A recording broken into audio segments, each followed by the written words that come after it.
Hey guys, welcome to Source Point. आज अभी हम लोग डिस्कस करने वाले हैं विजन आईज की करंट अफेयर्स, जो कि हमारी अप्रैल मंथ की है। तो काफ़ी टॉपिक्स हमारी कंप्लीट हो गई है।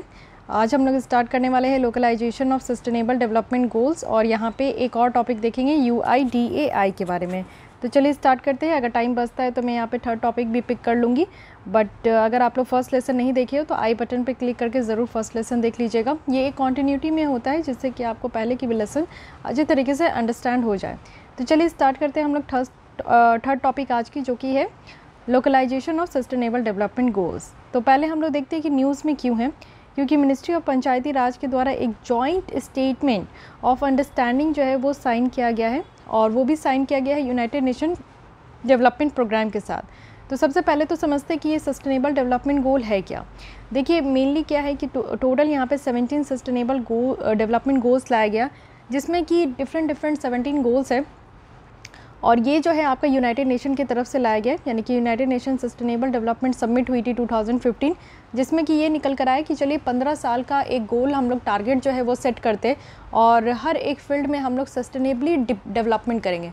डेवलपमेंट तो हमें करना ही है, चाहे वो भूखमरी को ख़त्म करना हो, चाहे एजुकेशन सेक्टर में हो, हेल्थ सेक्टर में हो, एफोर्डेबल और ग्रीन एनर्जी हो, कुछ भी हो, लेकिन वो एक सस्टेनेबल तरीके का होना चाहिए। सस्टेनेबल कहने का मतलब है कि जैसे आज की डेट में आप देखो कि सारी नेचुरल रिसोर्सेज आपको अवेलेबल हो पा रही है।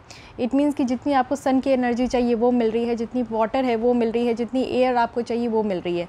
लेकिन आप ये सोचो कि हम लोग जो है अपनी लालच को पूरा करने के लिए कई बार ऐसा कर रहे हैं कि हम लोग अपने नेचुरल रिसोर्सेज को ज़रूरत से ज़्यादा इस्तेमाल कर रहे हैं। तो अगर इसी तरीके से हम लोग ज़रूरत से ज़्यादा इस्तेमाल करेंगे तो क्या आगे आने वाली जो जनरेशन है उनको हमारे जैसे नेचुरल रिसोर्सेज अवेलेबल हो पाएंगे? कहीं ना कहीं जो है वो ख़राबी हो जाएंगे। या फिर आप देखो कि क्या हो रहा है, हम लोग जो है आज के डेट में ऑक्सीजन इनहेल कर रहे हैं, लेकिन फिर भी आप देखो कि एयर पॉल्यूशन कितनी है, वाटर जो भी हम लोग पी रहे हैं वो भी वाटर पॉल्यूशन कितनी है, पानी गंदी होते जा रही है, आर्सेनिक, क्लोरीन, ये सब की जो कॉन्सेंट्रेशन है वो वाटर में ज़्यादा मिलते जा रहा है। वहीं अगर हम लोग बात कर ले एनर्जी की, तो आप देखते हो एक्सट्रीम हीट हो रही है, ग्लोबल वार्मिंग हो रही है। तो डिफरेंट तरीके के हमें प्रॉब्लम्स देखने को मिल रहा है, जस्ट बिकॉज क्योंकि हम लोग डेवलपमेंट पे फोकस कर रहे हैं, हम लोग यहाँ पे इन्वायरमेंट पे फोकस नहीं कर रहे, सस्टेनेबल तरीके से डेवलपमेंट नहीं कर रहे हैं। ओके, तो टोटल अगर हम लोग सस्टेनेबल डेवलपमेंट गोल्स की बात करें तो पहले 17 गोल्स आप लोग देख लो, उसके बाद ही बेटर तरीके से आप इस आर्टिकल को समझ पाओगे। सबसे पहले है नो पॉवर्टी, इट मीन्स कि हमें गरीबी हटानी है। सेकंड है ज़ीरो हंगर, इट मीन्स कि भूखमरी हटानी है, हमारे देश में ज़ीरो हंगर होनी चाहिए। साथ ही गुड हेल्थ एंड वेलबींग है, हमारे हेल्थ सेक्टर पे ध्यान दिया जाएगा। क्वालिटी एजुकेशन प्रोवाइड करनी है। जेंडर इक्वालिटी पे ध्यान देना है कि मेल और जो फीमेल के बीच में इतनी डिस्क्रिमिनेशन होती है, इतनी इनइक्वालिटीज़ है, उन चीज़ों को कम करनी है। ग्रीन वाटर और सैनिटेशन पे क्लीन वाटर एंड सैनिटेशन पे ध्यान देना है। और उसके बाद एफोर्डेबल एंड क्लीन एनर्जी पे ध्यान देनी है। डिसेंट वर्क और इकोनॉमिक ग्रोथ होती रहनी चाहिए। इंडस्ट्री, इनोवेशन एंड इंफ्रास्ट्रक्चर पे फोकस करना है। इनइक्वालिटीज़ कहीं पे भी है, जहाँ पे भी है, हर जगह आपको देखने को मिलेगा ही, तो मेनली उसे रिड्यूस करना है। सस्टेनेबल सिटीज़ और कमोडिटीज़ पे ध्यान देनी है। रिस्पॉन्सिबल कंजप्शन एंड प्रोडक्शन करना है। क्लाइमेट एक्शन है, आज की डेट में क्लाइमेट चेंज हो रही है, जिसका इम्पैक्ट और कॉन्सिक्वेंसेस हम लोग बहुत ज़्यादा देखते जा रहे हैं, तो इसलिए उसको टैकल करने के लिए, मिटिगेट करने के लिए हमें क्लाइमेट एक्शन लेने की ज़रूरत है। लाइफ बिलो वाटर, आज की डेट में आप देखो कि पानी में अगर हम लोग बात करें तो यहाँ पे ओशन में हमारी प्लास्टिक पोल्यूशन बढ़ते जा रही है, जिसके कारण जो भी यहाँ पे जीव जंतु जो पानी के अंदर रह रहे हैं उनको कहीं ना कहीं प्रॉब्लम हो रही है। ग्लोबल वार्मिंग बढ़ने के कारण जो है ओशन आप देखो कि एसिडिफिकेशन होते जा रहे हैं, जिसके कारण बहुत सारे जो यहाँ पे स्पीसीज़ है उनकी जान जा रही है। लाइफ ऑन लैंड की बात करें तो ऑब्वियस है कि लैंड में हम लोग जैसे प्राणी हैं, आप देख सकते हो कि एंथ्रोपोजेनिक एक्टिविटीज़ के कारण कई ऐसे हम लोग के द्वारा काम किए जा रहे हैं, जिसके कारण जो जीव जंतु है जो ज़मीन पे रहते हैं उनको भी यहाँ पे कहीं ना कहीं परेशानियाँ हो रही हैं। पीस, जस्टिस और स्ट्रॉन्ग इंस्टीट्यूशन की हम लोग बात कर रहे हैं। और पार्टनरशिप फॉर द यहाँ पे गोल, इट मीन्स कि हम लोग अकेले यहाँ पे, यानी कि भारत की बात करूँ तो अकेले हम लोग किसी भी गोल को अचीव नहीं कर पाएंगे, एक पार्टनरशिप की ज़रूरत है। मिलजुल कर अगर सारे देश यहाँ पे एकजुट होकर अगर काम करें तो ज़रूर हम लोग इन 17 गोल्स को के टारगेट को अचीव कर पाएंगे। तो ये रहे हमारे 17 सस्टेनेबल डेवलपमेंट गोल्स, जिसका टारगेट है कि 2030 तक हमें इसे अचीव करना है। लोकलाइजेशन कहने का क्या मतलब है? लोकलाइजेशन कहने का मतलब है कि एक प्रोसेस है जिसमें कि हम लोग यहाँ पे एक एक कंट्री के हिसाब से देख रहे हैं कि सस्टेनेबल डेवलपमेंट गोल को अचीव कितना किया जाएगा। अगर इंडिया में बात करें तो आपको क्या लगता है कि जो फर्स्ट है नो पॉवर्टी, सेकंड गोल है ज़ीरो हंगर। यही दोनों इतने ज़्यादा टफ है कि अगले, मुझे तो नहीं लगता कि 2030 तो छोड़ो, 2050 तक भी ये दोनों जो है कभी भी कम नहीं होने वाले हैं। हमारे देश में आप देखो गरीबी इतनी ज़्यादा है, इनइक्वालिटीज़ इतनी ज़्यादा है कि इन सारी चीज़ों को ख़त्म करते करते काफ़ी लंबा वक्त लग जाएगा। तो लोकलाइजेशन कहने का यही मतलब है कि किसी देश में आप देखो भुखमरी नहीं है, लेकिन किसी किसी देश में देखो, चाहे अफ्रीकन कॉन्टिनेंट में भी देखो, वहाँ पे लोगों को पीने का पानी नहीं मिलता है, रहने के लिए घर नहीं है, वहाँ पे खाने के लिए भोजन तक नहीं है, और वहाँ पे आप देखो ड्रॉट लाइक सिचुएशन हो चुकी है लास्ट 3 ईयर्स से, वाटर स्कार्सिटीज़ की वो लोग प्रॉब्लम झेल रहे हैं। तो क्या आपको लगता है कि वहाँ पे जो है इस तरीके की प्रॉब्लम जो है बहुत जल्दी 2030 तक घट पाएगी? तो लोकलाइजेशन है, इट मीन्स कि किसी देश में किसी तरीके की प्रॉब्लम है, किसी देश में किसी तरीके की प्रॉब्लम है, बट द थिंग इज़ कि जिस देश में जिस तरीके की प्रॉब्लम है उस पर ज़्यादा फोकस देने की ज़रूरत है। ओके, इसी को हम लोग लोकलाइजेशन कर रहे हैं। इट मीन्स कि सस्टेनेबल डेवलपमेंट गोल्स का यूज़ हमें करना है एक फ्रेमवर्क तैयार करके जो कि लोकल डेवलपमेंट पॉलिसी का हो, और कैसे हम लोग बॉटम अप एक्शन लेकर चले। इट मीन्स कि टॉप डाउन अप्रोच नहीं, हमें बॉटम टॉप अप्रोच लेकर चलना है कि निचले स्तर में, यानी कि लोकल पीपल्स को जो प्रॉब्लम है, गांव में जो प्रॉब्लम है, लोगों को दूर दराज तक रिमोट एरिया में उनके प्रॉब्लम को दूर करना है। ओके, अब देखते हैं कि ये जो सस्टेनेबल डेवलपमेंट गोल्स लाया गया, इसमें लोकलाइजेशन कहने का क्या मतलब है, इसकी क्या सिग्निफिकेंस है। ये तो कहा जा रहा है कि चलिए जो सस्टेनेबल डेवलपमेंट गोल्स हैं उसकी अचीवमेंट को, उसे अचीव करना, ये डिपेंड करता है कि कितना हम लोग जो है इसको टेरेस्ट्रियल लेवल पे इम्प्लीमेंट कर पा रहे हैं। इट मीन्स कि ग्राउंड लेवल पे हम लोग कितने हद तक इसको इम्प्लीमेंट कर पा रहे हैं। तो हमें क्या करना होगा कि गोल और टारगेट को इंटरप्रेट करना होगा लोकल कॉन्टेक्स्ट के तहत, जिससे कि हम लोग ग्लोबल गोल्स को एक रियलिटी बना सके। और रियलिटी कहाँ बनाना है, हमारे शहरी क्षेत्र में भी नहीं, ग्रामीण क्षेत्र में भी हमें इसे रियल बनाना है। इट मीन्स कि शहरी क्षेत्र में तो चलिए गरीबी हट जाए, लेकिन ग्रामीण क्षेत्र में भी गरीबी हटनी चाहिए, ठीक है। और इसे एसोसिएट करना है कि यहाँ पे लोकल बॉडीज़ की क्या रोल्स है, क्या रिस्पॉन्सिबिलिटी है, इसके साथ इसे एसोसिएट करके देखना है। साथ ही मॉनिटर करना है, जितनी भी सब नेशनल लेवल है, नीचे आते जाओ तो इसकी इम्प्लीमेंटेशन को मॉनिटर करना है। सस्टेनेबल डेवलपमेंट गोल्स लोकलाइजेशन की बात करें तो इसमें क्या होगा कि इससे काफ़ी मदद मिलेगा। इट मीन्स कि यहाँ पे हम लोग लोकलाइज कर पाएंगे डेवलपमेंट को। देखिए डेवलपमेंट में हर जगह फोकस किया जा रहा है। आज के डेट में आप देखो कि हमारे देश में हर एक तरीके की डेवलपमेंट हो रही है, फाइन, बट डेवलपमेंट एक कहते हैं ना कि वन डायरेक्शन नहीं होना चाहिए, यूनि डायरेक्शन नहीं होना चाहिए, ये दोनों तरफ से सोचने की ज़रूरत है। तो हमें जो स्टेट कैपेसिटी है उसे इम्प्रूव करना होगा, लोकलाइज्ड यहाँ पे सोल्यूशन है उसे ध्यान देना होगा, और जो प्रमोशन है कॉम्पिटिटिव और कोऑपरेटिव, इस पे ध्यान देना होगा। अब पहले ये समझ लेते हैं कि इसका बेनिफिट क्या है। आप देखो कि कहा गया था, जब नीति आयोग आया था प्लानिंग कमीशन को रिमूव करके, जब नीति आयोग हमारे देश में 2015 में इस बॉडी को लाया गया था, तो कोऑपरेटिव और कॉम्पिटिटिव फेडरलिज्म की बात की गई थी। फेडरलिज्म कहने का मतलब है कि separation of power between state government and central government. तो यहाँ पे फेडरलिज्म यानी कि एक कॉम्पिटिटिव फेडरलिज्म होनी चाहिए। हमारे देश में जितने राज्य हैं, 28 राज्य है और 8 यूनियन टेरिटरीज़ है, तो इनके बीच में कंपटीशन होना चाहिए और कोऑपरेटिव भी होना चाहिए। ऐसे नहीं है कि कंपटीशन के चक्कर में एक दूसरे को कोऑपरेट नहीं करे, सिर्फ जलते रहे, और कोई राज्य अगर आगे निकल रहे हैं तो वो आगे ही निकलते रहे, और वो जो है जो पीछे रह गए राज्य उनको किसी भी तरीके का वो कोऑपरेट ना करें। तो ऐसा नहीं होना चाहिए। तो हर एक डिफरेंट लेवल पे क्या है कि गवर्नमेंट को एक दूसरे का शोल्डर बन के चलना होगा, कंधा बन के चलना होगा। जहाँ पे जिसको प्रॉब्लम है उनको सहायता करना होगा, और जहाँ पे जिस लेवल पे जो भी अच्छी चीज़ें हैं उसको अडॉप्ट करना होगा। साथ ही लोकलाइज सॉल्यूशन लेकर आना होगा। ऐसा नहीं है कि हमें जो है बिल्कुल सुपरफिशियल सॉल्यूशंस लाने की ज़रूरत है। हर एक तरीके से आप देखो, जो ज़ीरो हंगर की बात कर रहे हैं, नो पॉवर्टी है, एजुकेशन क्वालिटी प्रोवाइड करनी है, तो हमें एकदम लोकलाइज्ड यहाँ पे सॉल्यूशन लाना होगा। इट मीन्स कि आप देखो कि एक ऐसा सॉल्यूशन मत लाओ जो कि सबके लिए हो, one size fit for all. ये जो फंडा होता है ना, ये सबसे वाहियात होता है। ऐसा लगता है कि सिर्फ टाइम पास करने के लिए है। आप देखो कि ग्रामीण क्षेत्र में भी अगर आप जाओगे, एक घर में अगर आप जाओगे ना, तो 5 तरीके के लोग हैं, यानी कि एक बच्चे हैं, एक एडल्ट है, एक माता पिता है, एक उनके माता पिता है, एक बुज़ुर्ग प्राणी आपको देखने को मिलेगा।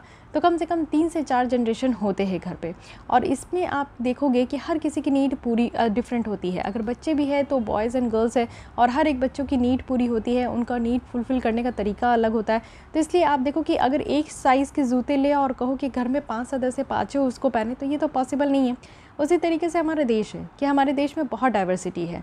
आप देखो कि हम लोग इतने डाइवर्स है, 28 अगर स्टेट्स की बात करें तो हर जगह अलग अलग तरीके के हमारे क्विजीन है, हमारी कॉस्ट्यूम है, हमारी लैंग्वेज है। तो इसलिए हम लोग हर तरीके से हम लोग को सोचना होगा। साथ ही इम्प्रूव करना होगा जो स्टेट की कैपेसिटी है। हर एक लेवल में जो सरकार है उनके पास अपॉर्चुनिटी है कि वो अपने कैपेसिटी को इम्प्रूव करे। फॉर इंस्टेंस स्टैटिस्टिकल जो कैपेसिटी है उसको इम्प्रूव करने की ज़रूरत है। फाइन, अब देखते समझते हैं कि इंपॉर्टेंस क्या है लोकलाइजेशन का, वो भी पंचायती राज इंस्टीट्यूशन में, क्योंकि मेनली यहाँ पे मिनिस्ट्री ऑफ पंचायती के द्वारा ही इसको आगे लाया गया है। तो मेनली आप देखो कि पंचायती राज इंस्टीट्यूशन, अब आपको ये बतानी है कि ये किस कॉन्स्टिट्यूशनल अमेंडमेंट के द्वारा हमारे संविधान में इसको इंक्लूड किया गया और कौन सी आर्टिकल के तहत इसको मेंशन किया गया है, और क्या यहाँ पे पंचायत राज को हमारे कॉन्स्टिट्यूशन में लाने के लिए, ऐड करने के लिए क्या क्या न्यू चीज़ें ऐड की गई, क्या कोई न्यू शेड्यूल आया, क्या कोई न्यू पार्ट आए, तो इन सब का नाम आपको लिखना है। ठीक है, देखिए विथ नियरली अगर देखें 65% जो इंडियन पॉपुलेशन है, यानी कि हमारी ग्रामीण एरिया में आप देखो कि 65% से ज़्यादा लोग जो है वो ग्रामीण एरिया में रह रहे हैं। यहीं पे अगर हम लोग रूरल जो पंचायती राज इंस्टीट्यूशन के अगर रोल देखें तो एक काफ़ी क्रिटिकल कंपोनेंट है हमारा लोकल सेल्फ गवर्नेंस का। ये एक लास्ट माइल कनेक्टिविटी है, यानी कि पंचायती राज से आप देख सकते हो कि ग्रामीण एरिया में जो एकदम दूर दूर ऐसे छुटे हुए लोग हैं उनको भी हम लोग कनेक्ट कर सकते हैं, जिससे कि सरकार को काफ़ी मदद होता है कि कोई भी स्कीम को अगर वो इम्प्लीमेंट करना चाहते हैं तो वो बेटर तरीके से गांव के एकदम वैसे लोग तक वो स्कीम पहुंचा सकते हैं जहां पे कुछ भी नहीं पहुंचता, यानी कोई इन्फॉर्मेशन नहीं पहुंचता। तो वो चीज़ें हैं कि सोशल सेक्टर स्कीम्स में इंप्रूवमेंट देखने को मिलेगा, चाहे वो पीने का पानी क्यों ना हो, साफ़ सफाई क्यों ना हो, हाउसिंग क्यों ना प्रोवाइड करना हो, बच्चों को पढ़ाना ही क्यों ना हो, तो हर एक चीज़ यहाँ पे प्रोवाइड किया जा सकता है।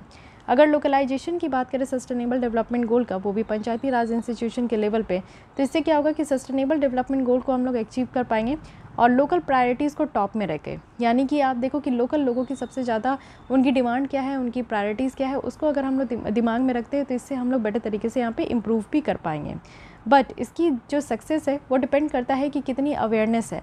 हम लोग 17 गोल तो देख लिए, क्या आपको 17 गोल्स याद है अभी तक? मुझे लगता है कि पिछले जब से ये गोल्स इंट्रोड्यूस हुआ है और जब से मैं यहाँ पे लेसन लेना स्टार्ट की हूँ विज़न आइज़ का, तब से लगातार मैं सस्टेनेबल डेवलपमेंट गोल्स के बारे में आपको बता रही हूँ और ये फिगर दिखाते आ रही हूँ। तो अब तक कितने लोग हैं जिनको कि 17 के 17 गोल याद हो चुके हैं? तो ये बात है, याद करना भी एक छोटी सी चीज़ है, लेकिन हाँ उनके बारे में अवेयरनेस, जब कोई भी आपको कहे एजुकेशन के बारे में तो आपके माइंड में सर्टेन क्लिक होना चाहिए कि ये कहाँ है, तो सस्टेनेबल डेवलपमेंट गोल नंबर 4 है। ठीक है, तो ये चीज़ें होनी चाहिए कि एक अवेयरनेस हो लोगों को पंचायती राज इंस्टीट्यूशन में सस्टेनेबल डेवलपमेंट गोल्स का, जिससे क्या होगा कि जो रूरल लोकल बॉडीज़ है उसकी एम्पावरमेंट के ऊपर बात किया जाएगा। लिमिटेशन भी है, क्यों? क्योंकि लिमिटेड डेवोल्यूशन होता है, यानी कि जो फंड है, फंड आप देखो जो डिस्ट्रीब्यूट होता है स्टेट गवर्नमेंट से, सेंट्रल गवर्नमेंट के द्वारा स्टेट गवर्नमेंट को दिया जाता है, स्टेट गवर्नमेंट यहाँ पे लोकल बॉडीज़ को देती है, तो ये भी एक लिमिटेड है, फंक्शन भी लिमिटेड है। और यहाँ पे एबिलिटी है कि हम लोग डाइवर्सिटी ऑफ इंडिया को देखकर चले। स्पेशली हमारे देश में ट्राइबल पीपल्स भी रहते हैं जो कि बहुत आइसोलेट रहते हैं, जंगल वाले एरिया में रहते हैं, तो उन तक कोई भी ज़्यादा खास जो है स्कीम्स वगैरह नहीं पहुँच पाता। जो सोशल सिक्योरिटीज़ की स्कीम्स हैं वो उन तक उतना ज़्यादा जो है नहीं पहुँच पाता, तो उन तक पहुँचाने की ज़रूरत है। तो 90% जो लोग यहाँ पे रूरल एरिया में रह रहे हैं अकॉर्डिंग टू द सेंसस 2011, तो उनको यहाँ पे जो सोशल सेक्टर से स्कीम लाई जाती है तो उन तक पहुँच सके। तो ये रही इंपॉर्टेंस लोकलाइजेशन का, कि लोकलाइजेशन कहेंगे हम लोग तो इट मीन्स कि जो लोकल लेवल पे लोग हैं, यानी कि जो बेसिकली जो बेनिफिशरीज़ है जिनको सरकार की योजनाओं की ज़रूरत है, उन वहाँ तक पहुँच पाएगी। लेकिन क्या चैलेंजेस है? हम लोग बोलते तो है और बोल भी दिए इतने अच्छे से कि सस्टेनेबल डेवलपमेंट गोल्स लोकलाइजेशन होगा, बट क्या ऐसा होना संभव है और इसके पीछे कितना परेशानी होगा? तो सबसे पहले आप देखो लोकल ट्रांसलेशन और एडेप्टेशन में परेशानी देखने को मिलेगी, क्योंकि अभी मैं आपको कुछ देर पहले बताई कि 28 हमारे यहाँ स्टेट्स है और 28 स्टेट्स में आप जानते हो कि 28 तरीके के मिनिमम लैंग्वेजेस बोले जाते हैं। एक स्टेट में ही आप देखो कि बहुत तरीके के लैंग्वेज होते हैं, अपने अपने डायलेक्ट्स होते हैं, बट फिर भी एक डाइवर्स कंट्री होने के नाते हंड्रेड्स ऑफ लैंग्वेजेस है, सोशियो कल्चर प्रैक्टिसेस है यहाँ पे। तो सबसे बड़ी और पहली चैलेंजेस ये आएगी कि लोगों को आप किस लैंग्वेज में समझाओगे। इंफ्रास्ट्रक्चर चैलेंज है कि लोकलाइजेशन करने के लिए सबसे पहले इंफ्रास्ट्रक्चर प्रोवाइड करना होगा। हम लोग बात तो करते हैं कि चलो इक्वालिटी, हम लोग जो है क्वालिटी एजुकेशन प्रोवाइड करेंगे, बट क्वालिटी एजुकेशन प्रोवाइड करने के लिए हमारे देश में जो है एक अच्छा खासा इंफ्रास्ट्रक्चर होना चाहिए स्कूल के लिए, सेपरेट टॉयलेट्स होनी चाहिए फॉर गर्ल्स एंड बॉयज़, एक प्लेग्राउंड होना चाहिए फॉर चिल्ड्रंस, साथ ही एक क्वालिटी एजुकेशन प्रोवाइड करने के लिए क्वालिटी टीचर्स होने चाहिए जो कि वेल क्वालिफाइड हो, अपने आप में ही उनकी सर्टिफिकेट होनी चाहिए। तो ये सारी जो बेसिक इंफ्रास्ट्रक्चर है जो कि आज की डेट में हमारे हर एक फील्ड में आप देखो कमी है, तो उसको पूरा करने की ज़रूरत है। गवर्नेंस चैलेंज भी है, आप देखो टॉप डाउन अप्रोच चलता है, यानी कि ऊपर से जो है सेंट्रल गवर्नमेंट में ये आपका लॉन्च किया गया और सेंट्रल गवर्नमेंट के लोगों को सारा फैसिलिटी मिल गया, नीचे आते आते जो गरीब तबके के लोग हैं उन तक फैसिलिटी नहीं पहुंच पाती। तो ये काम नहीं करना है, हमें यहाँ पे बॉटम टू टॉप यहाँ पे अप्रोच लेकर चलना है। सबसे पहले लोकल लेवल के लोग जो है उनको यहाँ पे जो भी उनकी परेशानी है उनको सुनना है, उनको यहाँ पे सोल्यूशन प्रोवाइड करना है। साथ ही डिवॉल्विंग रिस्पॉन्सिबिलिटी है विदाउट रिसोर्सेज के बिना ही आप देखो कि यहाँ पे रिस्पॉन्सिबिलिटी दे दिया जाता है। साथ ही फंड की अवेलेबिलिटी अगर हम लोग देखें तो ये भी आज की डेट में लोकल बॉडीज़ के लिए एक बहुत बड़ी कंसर्न है। और अगर हम लोग देखें कि जो जिस तरीके से सरकार की और राज्य गवर्नमेंट की, जो यहाँ पे स्टेट गवर्नमेंट की जिस तरीके से रेवेन्यू रिड्यूस हो रहा है कोविड-19 को देखते हुए, तो ये एक अनदर सेटबैक है कि हम लोग यहाँ पे सस्टेनेबल डेवलपमेंट गोल को 2030 तक अचीव कर पाएंगे। साथ ही अवेयरनेस, कितने लोगों को पता है, हम लोग पढ़ रहे हैं, आप लोग भी पढ़ रहे हो, तो इसलिए पता है कि हाँ ऐसा कुछ गोल है। बट अगर आप अपने दोस्त से पूछोगे जो इस तरीके के कमीशन का एग्ज़ाम का तैयारी नहीं कर रहे, तो ऑब्वियस है कि उनको इस तरीके का 17 गोल्स के बारे में पता भी नहीं होता। तो वही बात है कि लिमिटेड अवेयरनेस है लोगों को लेकर इस सस्टेनेबल डेवलपमेंट गोल का, तो इसकी इम्प्लीमेंटेशन में इसलिए भी चैलेंजेस आ सकती है। इसके अलावा अगर हम लोग देखें कि क्या क्या एफर्ट्स लिया जाएगा for localisation of sustainable development goal, तो इंडिया में अगर हम लोग बात करें तो ओवरऑल जो कोऑर्डिनेशन है कि कैसे हम लोग को इम्प्लीमेंट करना है, ये नेशनल इंस्टीट्यूट फॉर ट्रांसफॉर्मिंग यानी कि यहाँ पे नीति आयोग के द्वारा इसको इम्प्लीमेंट किया जाएगा, हैंडल किया जाएगा।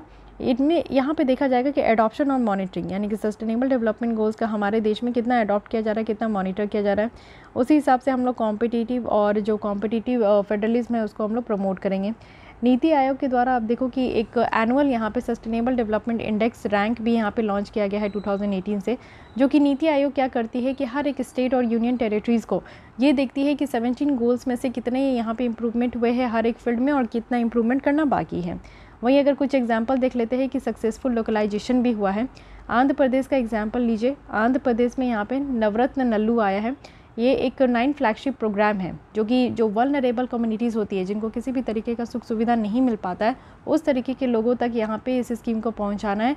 जैसे कि आप देखो कि एग्रीकल्चर है, खेती कर रहे हैं लोग, हेल्थ सेक्टर है, एजुकेशन है, हाउसिंग है, एंटरप्रेन्योरशिप डेवलपमेंट है, सोशल प्रोटेक्शन है। तो ये कुछ ऐसा एरिया है जो कि उस तरीके के लोगों तक पहुँचाना है जो कि सोशली वल्नरेबल है, ठीक है। वहीं आसाम की अगर आप देखो तो अनुरोदोय स्कीम है, ये महिलाओं के लिए लाया गया है, जो कि 1.7 मिलियन फैमिलीज से है। ये डायरेक्ट बेनिफिट ट्रांसफ़र होता है, यानी कि यहाँ पे डीबीटी के थ्रू जो सरकार है वो यहाँ पे वुमेन की जो बैंक अकाउंट है उस पर पैसे ट्रांसफ़र करते हैं। बिहार की बात करें तो बिहार में आप देखो 7 निश्चय है, 7 निश्चय लाया गया है कि 7 सेक्टर पे ध्यान दिया जाएगा। इट मीन्स कि यहाँ पे एक ऐसा प्रोग्राम है जो कि कंप्लीट पैकेज है। कहा जा रहा है कि इंक्लूशन है, एंटरप्रेन्योरशिप है, वुमेन की रिजर्वेशन की बात की जाती है। आप देखो बिहार में 33% ऑलरेडी यहाँ पे लाया गया है कि जो गर्ल्स है उनको एजुकेशन सेक्टर में, इट मीन्स कि इंजीनियरिंग और जो मेडिकल कॉलेजेस है उसमें 33% रिजर्वेशन दिया जाएगा। महिलाओं को यहाँ पे 35% का रिजर्वेशन है, 50% रिजर्वेशन है पंचायती राज में। तो रिजर्वेशन इन वुमेन जो है वो बिहार में आपको बहुत ज़्यादा देखने को मिलेगा।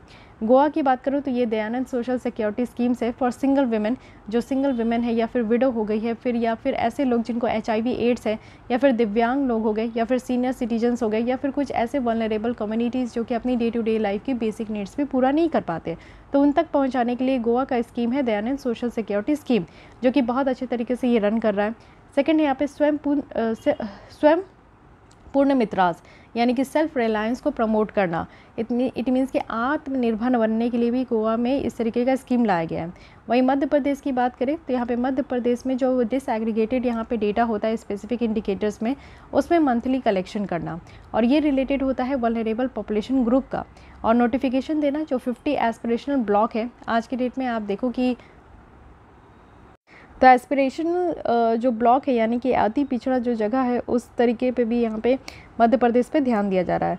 तो ये कुछ सक्सेसफुल आपका देखो कि लोकलाइजेशन ये एग्जांपल है, जो कि कहा जा रहा है कि हाँ इस तरीके से हम लोग अपने राज्य में सबको देखना चाहिए कि क्या परेशानी है, तो उस तरीके से अगर स्कीम लाया जाए तो ये बेटर एग्जाम्पल क्रिएट कर सकता है और हम लोग अपने टारगेट को भी अचीव कर पाएंगे। वे फॉरवर्ड में कहा जा रहा है कि हम लोग जो यहाँ पे अचीवमेंट करेंगे, अपनी जो कसम खाए थे कि किसी को भी पीछे नहीं रहने देंगे कुछ आगे आने वाले सालों में, और जो गोल है उसको हम लोग अचीव करेंगे। तो ये नहीं हो पा रहा है जस्ट बिकॉज क्योंकि ग्लोबल अनसर्टेनिटीज़ है, पैंडेमिक का इम्पैक्ट देखने को मिल रहा है, फूड की शॉर्टेज हो चुकी है। लेकिन इसके अलावा आप देखो कि ये जो भी हुआ है, लेकिन अब हमें आगे बढ़ना होगा और हॉलिस्टिक और परसिस्टेंट अप्रोच लेने की ज़रूरत है। सबसे पहले जो गोल्स और इम्प्लीमेंटेशन है उसको यहाँ पे छोटे छोटे टुकड़ों में यहाँ पे ब्रेक डाउन करना होगा, और पीपल सेंट्रिक होना चाहिए जो भी यहाँ पे हम लोग स्कीम वगैरह बना रहे कि अल्टीमेटली लोगों को ही यहाँ पे फ़ायदा हो। साथ ही एक प्रॉपर मॉनिटरिंग और इवोल्यूशन करना होगा time to time. NITI Aayog के द्वारा हालांकि इंडेक्स तो लाया जाता है, but annual index should be there, जिससे कि हम लोग यहाँ पे एक बेटर तरीके से इम्प्लीमेंटेशन से यहाँ पे पहले मॉनिटरिंग और ये कर सके। साथ ही हम लोग को ये सीखना होगा शेयर्ड एक्सपीरियंस से कि किस तरीके से फंक्शन जो सिलॉज है उनको ओवरकम किया जाए और जो ग्लोबल चैलेंजेस है उसको अडॉप्ट किया जाए। साथ ही अगर हम लोग देखें तो हम लोग को सीखना होगा शेयर्ड एक्सपीरियंस से कि किस तरीके से जो है ये हम लोग ग्लोबल चैलेंजेस को अडॉप्ट करें, वो भी लोकल एक्शन के हेल्प से। Okay, so guys this is all about sustainable development goals. I hope कि आप इसको समझ पाए होंगे कि लोकलाइजेशन कहने का पीछे क्या मतलब है। ओके, तो इसकी बेनिफिट हम लोग देख लिए, सिग्निफिकेंस देख लिए और पंचायती राज में इसका इंपॉर्टेंस देख लिए, चैलेंजेस देख लिए एंड यहाँ पे बहुत अच्छा एग्जाम्पल प्लस वे फॉरवर्ड है। Okay, coming to the next हम लोग UIDAI की तरफ बढ़ते। इसकी फुल फॉर्म आपको अब तक तो रट जानी चाहिए and I think and I hope कि आप लोग इसको याद कर लिए हो। Unique identification authority of India.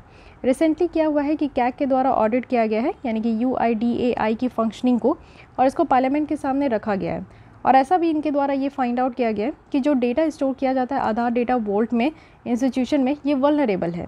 It means कि जो भी डेटा स्टोर किया जाता है हमारा आधार के तहत वो ऐसा है कि इसको कोई भी जो है कॉपी कर सकता है, इसको कोई भी शेयर कर सकता है। तो इस तरीके का वल्नरेबल कंडीशन बताया गया हमारे स्टोरेज कैपेसिटी को लेकर जो UIDAI के द्वारा स्टोर किया जाता है।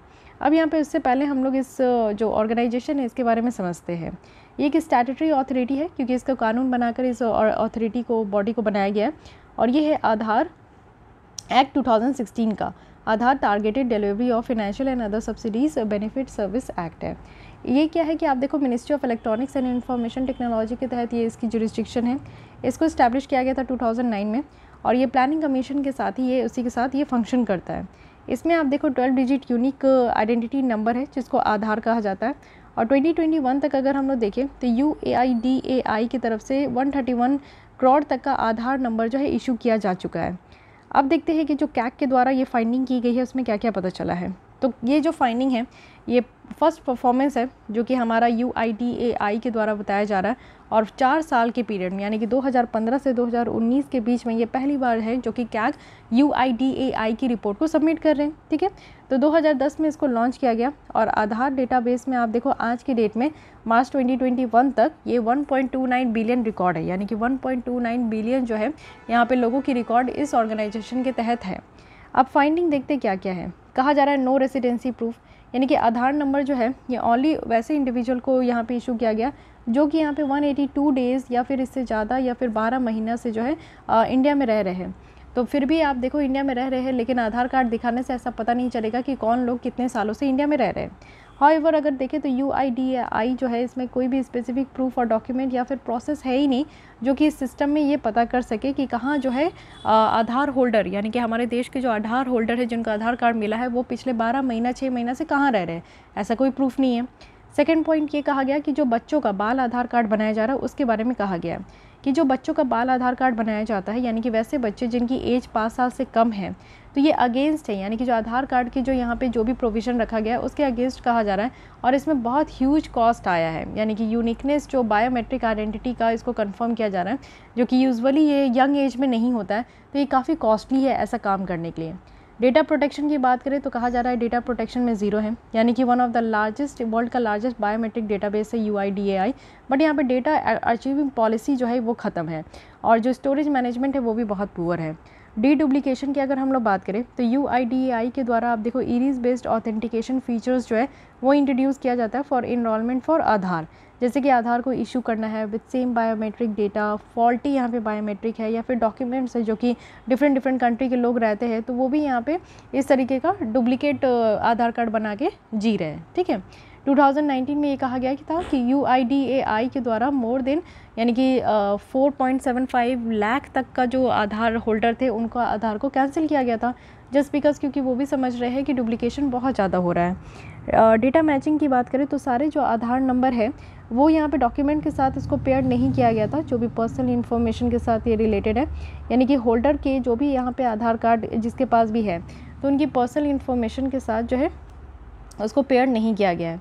फॉल्टी सिस्टम की अगर हम लोग बात करें तो UIDAI के आप देखो कि यहाँ पे लोगों के पास ये क्या करते हैं कि इससे वॉलेंट्री जो बायोमेट्रिक अपडेट है वो ले लेते हैं, जब पुअर क्वालिटी डेटा जो है ये फेड किया जा रहा था, यानी कि जब आप देखो कि जब आप आधार कार्ड बनाने गए होंगे तो आपका जो डेटा इंक्लूड किया जा रहा था, फिट किया जा रहा था, वो पुअर क्वालिटी का था। 73% अगर बायोमेट्रिक अपडेट्स देखें तो ये वॉलेंट्री अपडेट है, यानी कि लोग चाहते हैं तो दे रहे हैं, नहीं चाहते हैं तो नहीं दे रहे हैं। ठीक है, तो अपडेट कराने में भी लोगों की यहाँ पे मनमानी चल रही थी। इंफ्रास्ट्रक्चर वेरिफिकेशन की बात करें तो यहाँ पे कोई भी इंफ्रास्ट्रक्चर या फिर टेक्निकल सपोर्ट जहाँ पे ये काम हो रहा है उसको वेरीफाई नहीं किया गया है। साथ ही कोई भी सिस्टम नहीं है जिससे कि हम लोग ये फैक्टर्स देख सके कि ऑथेंटिकेशन एरर वगैरह कैसे हो रहा है। इनएडिक्वेट अरेंजमेंट है। UIDAI की अगर अरेंजमेंट की बात करें जो डिपार्टमेंट ऑफ पोस्ट के साथ है, तो यहाँ पे बेटर तरीके से आधार लेटर भी डिलीवर नहीं हो पा रहा है करेक्ट एड्रेस में। और आप देखो कि कितनी मिस्टेक्स वगैरह थी। आज के वीडियो में मुझे लगता है आप लोग में से बहुत लोग होंगे जिनके आधार कार्ड है, तो उसमें कहीं ना कहीं आपके नाम, आपके पिताजी का नाम, एड्रेस में कहीं ना कहीं मिस्टेक्स तो होंगे। तो मिस्टेक्स अगर अभी आपने सुधार लिया तो ठीक है, लेकिन पहले आपको जब मिला होगा तो उसमें कहीं ना कहीं कोई ना कोई मिस्टेक्स हमेशा रहा। तो ये भी एक प्रॉब्लम निकल कर आई और इसका भी कंप्लेन हुआ है। बट फिर भी आप देखो कि यहाँ पे बात की जा रही है benefit of Aadhaar enabled bank account. तो आधार जो आप देखते हो कि हर एक बार कहा गया था कि बैंक अकाउंट को आधार से लिंक करना है, तो इससे क्या बेनिफिट होता है? इससे यही बेनिफिट होता है कि स्कूल का पेमेंट आसान हो जाता है। बच्चे अगर स्कूल जा रहे हैं तो अगर आधार कार्ड लिंक्ड है तो आराम से जो है पेमेंट हो जाएगा। मेरिट स्कॉलरशिप स्कीम है, यानी कि जो बच्चों लोग को स्कॉलरशिप दिया जाता है मेरिट बेसिस पे, तो वो भी सरकार दे सकती है अगर आधार लिंक्ड है तो। लाइफ और हेल्थ इंश्योरेंस हो जाता है वैसे स्कीम, वैसे आपका यहाँ पे कहने का मतलब है कि वैसे अकाउंट होल्डर का। साथ ही वेजेस और सैलरी भी चला जाता है, यानी कि आप देखो कि सरकार जो आपका सैलरी वगैरह आपको देती है तो वैसे ही अकाउंट में देती है जो कि ऑलरेडी आधार से अनेबल्ड, आधार से लिंक्ड है। साथ ही स्ट्रीमलाइंड है, यानी कि सब्सिडीज़ वगैरह जो डिलीवर किया जाता है वो भी इसी के बेसिस पे किया जाता है। हाउसिंग स्कीम्स वगैरह भी है, वैसे ही लोगों को मिलता है जिनका आधार कार्ड जो है वो लिंक्ड है बैंक अकाउंट से। पेंशन पेमेंट भी दिया जाता है, यानी सैलरी मिल रहा है तो पेंशन भी वैसे ही लोगों को मिलेगा जो कि अपने बैंक अकाउंट को आधार से अनेबल करा रखे। एंटीनेटल केयर है, यानी कि बच्चा होने के बाद भी केयर मिल रहा है तो यहीं से मिल रहा है। साथ ही यहाँ पे आशा वर्कर्स के साथ भी इसको जोड़ा गया है और मदद मिलता है कि यहाँ पे जो भी आशा वर्कर्स है तो उनको भी यहाँ पे मदद दिया जाता है। ठीक है, तो बेनिफिट्स बताया जा रहा है कि अगर आपने अपना बैंक अकाउंट को आधार से लिंक कर दिया तो आपको क्या क्या फ़ायदे होंगे। लेकिन कैग के द्वारा कहा जा रहा है कि इतना गलत चीज़ पकड़ा गया है और ये हमारे देश में इतना डेटा कलेक्ट कर रहे हैं, तो इसके लिए इनके द्वारा रिकमेंडेशन भी दिया गया है। ये कहे कि सबसे पहले कह रहे हैं कि डेटा पॉलिसी फ्रेम करना। इट मीन्स कि इतनी बड़े मात्रा में डेटा को रखा जा रहा है तो डेटा की प्रोटेक्शन और डेटा की मैनेजमेंट को यहाँ पे उसके लिए एक प्रॉपर कानून होना चाहिए। जो डुप्लीकेशन है, एक लोगों की 2-2 3-3 यहाँ पे अगर आधार कार्ड बन रही है तो उसको रोकना बहुत ज़्यादा ज़रूरी है। इट मीन्स कि यहाँ पे जो ऑटोमेटेड बायोमेट्रिक आइडेंटिफिकेशन सिस्टम है उसको और ज़्यादा स्ट्रेंथन करने की ज़रूरत है। और इससे क्या होगा कि जो मल्टीपल और जो यहाँ पे डुप्लीकेट आधार जो जनरेट हो रहा है वो अपने आप ही, यानी कि इनिशियल स्टेज में, मान लीजिए कि मेरा ऑलरेडी पहले से आधार कार्ड बना हुआ है लेकिन मैं फिर से जाती हूँ बनाने के लिए, तो जब मेरा बायोमेट्रिक लिया जाए, बायोमेट्रिक कहने का मतलब है कि जब मेरा फिंगरप्रिंट्स या फिर इरीज स्कैन ये सब किया जाए तो पहले ही ये डिटेक्ट करा दे कि हाँ ऑलरेडी इससे रिलेटेड इनका जो है डेटा स्टोर है, तो वो ऑलरेडी इनिशियल स्टेज में जो है वो कैंसिल हो जाए। तो ऐसा कहा जा रहा है। UIDAI को मस्ट एक्सप्लोर करना चाहिए, यानी कि ऑल्टरनेटिव वे भी होना चाहिए कि कैसे बायोमेट्रिक आइडेंटिटी, कोई बच्चे है ना तो उनकी यूनिकनेस को कैप्चर कर सके। तो जो 5 साल से नीचे बच्चे हैं तो उनका यहाँ पे आप देखो बायोमेट्रिक आइडेंटिटी जो है उसको कैप्चर करने के लिए भी कुछ ना कुछ टेक्नोलॉजी होनी चाहिए। साथ ही प्रोसीजर को इस्टेब्लिश करना बहुत ज़्यादा ज़रूरी है। UIDAI को यहाँ पे सेल्फ डिक्लेरेशन के बियॉन्ड जाना चाहिए। अगर कोई लोग आकर कह रहे हैं कि हाँ मेरा ये एड्रेस है, मेरे फादर का नाम ये है, तो इसी पे नहीं डिपेंड होना चाहिए, कुछ ना कुछ यहाँ पे ऑल्टरनेटिव होना चाहिए कि उस इंसान का जो है रियलिटी पता चले। अवॉइड कॉम्प्लिकेशन आप देखते हो बहुत ज़्यादा है और प्रोएक्टिव स्टेप्स लेने की ज़रूरत है जिससे कि जो मिसिंग डेटा है, कुछ मिसिंग डॉक्यूमेंट्स है उसको आइडेंटिफाई कर सके। साथ ही रेगुलर यहाँ पे रिव्यू करने की ज़रूरत है। इस ऑर्गेनाइजेशन को कहा गया है कि फ़ीस वगैरह चार्ज करना चाहिए जो वॉलंटरी अपडेट कर रहे हैं रेसिडेंट बायोमेट्रिक का। यानी कि आप देखो कि एक बार आपका आधार कार्ड बन गया तो आप चाहते हो कि आपके आधार कार्ड में कुछ अपडेट हो तो आप करवाते भी हो, तो इसके लिए फ़ीस वगैरह भी चार्ज करने की ज़रूरत है। साथ ही जो सक्सेस रेट है उसको इम्प्रूव कीजिए। UIDAI को यहाँ पे कुछ एफर्ट्स भी लेकर आने की ज़रूरत है जिससे कि जो ऑथेंटिकेशन ट्रांजैक्शन है उसको यहाँ पे उसके सक्सेस रेट को इन्हांस करना होगा। यानी कि जो फेलियर होते जा रहा है वो फेलियर केसेस के अगेंस्ट में यहाँ पे सक्सेस कराना ज़रूरी है। कंप्लीट वेरिफिकेशन की बात की गई है कि UIDAI को यहाँ पे एक कंडक्ट करना चाहिए, और वो भी कैसे, तो वेरिफिकेशन जो डॉक्यूमेंट्स का हो रहा है, इंफ्रास्ट्रक्चर का हो रहा है, टेक्नोलॉजिकल सपोर्ट वगैरह हो रहा है, तो इन सब का कंप्लीट वेरिफिकेशन कराने की ज़रूरत है। और आधार डेटा वॉल्ट बनाने की बात की गई है। वॉल्ट कहने का मतलब है कि एक ऐसा हिडन हिडन यहाँ पे एक सॉफ्टवेयर होना चाहिए, ऐप होना चाहिए, जिसमें कि कोई भी डेटा अगर इनपुट करे तो उसको कोई भी थर्ड पार्टी या फिर सेकंड पार्टी उसको एक्सेस ना कर सके। तो इम्प्लीमेंटेशन करना चाहिए जो आधार डेटा वॉल्ट प्रोसेस है। और पीरियोडिक ऑडिट जो है वो इंडिपेंडेंट तरीके से होना चाहिए, जैसे कैग एक इंडिपेंडेंट बॉडी है तो इस तरीके से इनकी ऑडिट कराना ज़रूरी है, जिससे कि जो भी इनमें कमियां खामियां हैं वो यहाँ पे बाहर आ सके।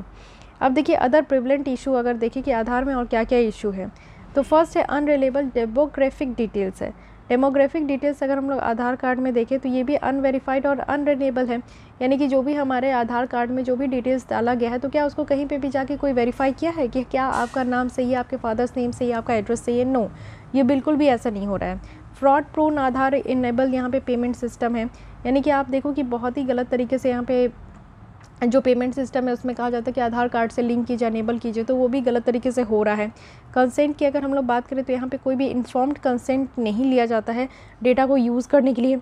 वॉयलेशन ऑफ राइट्स है, लोगों की जो यहाँ पे बायोमेट्रिक और डेमोग्राफिक डेटा है ये लीक हो रहा है, ठीक है। तो लीकेज है ही यहाँ पे, इधर फ्रॉम सेंट्रल आधार रिपोजिटरी की तरफ से होगा या फिर पॉइंट ऑफ सेल से होगा।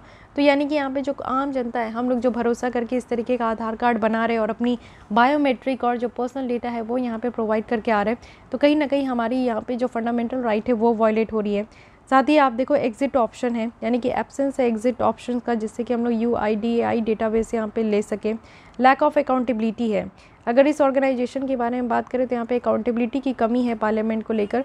अगर फेलियर हो गया सिस्टम में और समवन अगर सफ़र कर रहे कॉन्सिक्वेंसेस से तो फिर who will be the responsible. तो अकाउंटेबिलिटी की कमी है। ये ऑर्गेनाइजेशन अगर बनाई गई है तो इनको अकाउंटेबल भी होना चाहिए कि जो भी लोगों को यहाँ पे सेंसिटिव डेटा ले रहे हैं तो उस डेटा को मेनटेन करने का भी अधिकार इन्हीं के पास है। सो ये पूरी बातें रही यहाँ पे आधार कार्ड से भी related. So guys I hope कि आपको ये भी समझ में आया होगा और अब आप ये समझ सकते हो कि आपके हाथ में जो आधार कार्ड है वो कितना ज़्यादा इनसिक्योर है। आपकी डेटा जो है कहीं ना कहीं, आप जानते हो कि आज के डेट में data is a big oil, तो इसको बहुत ही बुरे तरीके से इस्तेमाल भी किया जा रहा है। ओके, तो आपकी सुरक्षा आपके हाथ में। जहाँ पे भी आप देखते हो कि जो भी आपका ID मांगा जाता है तो मेक श्योर कि आप आधार कार्ड ना दें, ठीक है। आपके पास बहुत अल्टरनेटिव है, DL है तो DL दीजिए, अगर आपका वोटर ID कार्ड है तो वोटर ID कार्ड दीजिए। बट मैं ये मैक्सिमम देखी हूँ कि लोग जो है आधार कार्ड ही यहाँ पे कहीं पे भी लेकर आते हैं। किसी भी छोटे काम में अगर कोई ID मांग लिया तो आधार कार्ड ही दे देते हैं, तो ऐसा मत कीजिए। अपनी कहते हैं ना कि जो भी इन्फॉर्मेशन है उसको अपने पास रखिए, ज़्यादा से ज़्यादा इसको ओपन करने की ज़रूरत नहीं है। फाइन, तो गाइज़ आज के लिए ये 2 आर्टिकल रखते हैं, फिर कल यहाँ पे हम लोग इंडिया इन्वेस्टिगेशन एजेंसीज देखेंगे। तो इसी तरीके से आपका जो है ज़्यादा टाइम नहीं लूँगी, हाफ एन आवर या फिर ज़्यादा से ज़्यादा 40 मिनट्स की एक लेसन आएगी, लेकिन हाँ डेली बेसिस पे मैं प्रोवाइड करने का कोशिश करूँगी। अभी थोड़ा अल्टरनेटिव हो जाएगा, लेकिन मैं कोशिश कर रही हूँ कि फिर से ये अपने टाइम पे आ जाओ और आपको लेसन जो है कहीं से भी मिस ना हो और जल्दी तरीके से जो फास्ट तरीके से पहले की भी जो लेसन है वो आपको प्रोवाइड कर सकूँ। ओके, सो आज के लिए बस इतना ही रखती हूँ। अगर आपको ये लेसन अच्छी लगती है तो लाइक कीजिए, अपने दोस्तों के साथ भी शेयर कर सकते हैं। फिर भी कोई डाउट, कोई सजेशंस है तो don't forget to message me और कमेंट मी। और अगर आप लोग को इसी तरीके से डेली बेसिस पे वीडियोस देखनी है तो हमारे चैनल को सब्सक्राइब करके हमारे साथ जुड़ सकते हैं। मिलती हूँ कल इसी टाइम पे। आज के लिए बस इतना ही। Thank you.